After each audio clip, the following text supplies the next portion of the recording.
Hello and welcome once again to the Literature Podcast. Today we'll be discussing the Harlem Renaissance with our guest here, Bruce Bokikyo. Hey, thanks. Nice to be here.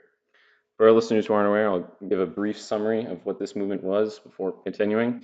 Harlem Renaissance was a movement centered in the city of Harlem where African Americans expressed themselves through music and art, such as Drop Me Off in Harlem. No one walk with I might be on no show, babe. I ain't misbehaving, saving my love. Oh, baby, love you, really, baby, love you. I know it's thing.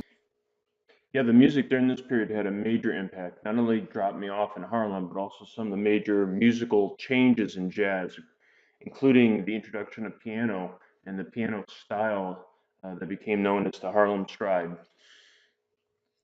Definitely. I want to touch on some of the artists and mainly musical, but do you have anyone you want to start with in particular? Well, since you brought up music, we should continue from there with James P. Johnson, who's actually a player of the Harlem Stride style and one of the best of all time.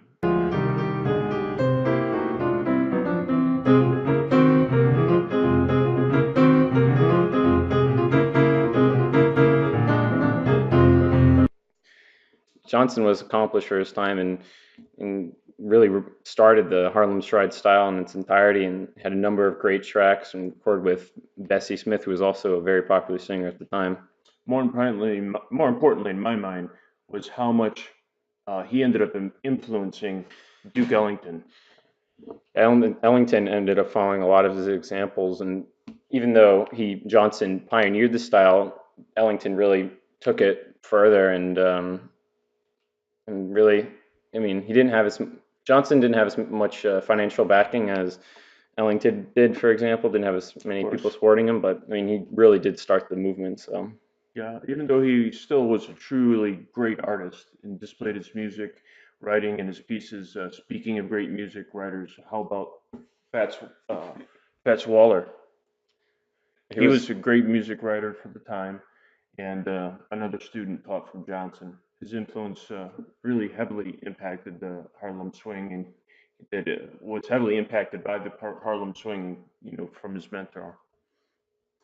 he definitely made some great pieces during this time. And since he was taught from Johnson, it's not really surprising he also ended up making some great tracks as well with like songs like "Ain't Misbehavin'."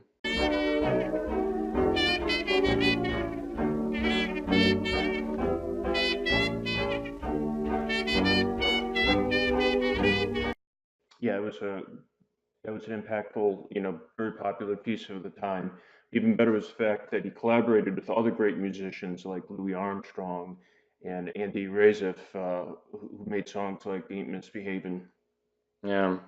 Another person who's, well, like we mentioned before, with Bessie Smith, who was also a prominent singer at the time, really was influential in her own right. Prominent is an understatement. She was very popular and was unique uh, from many of the other white singers that were popular at the time.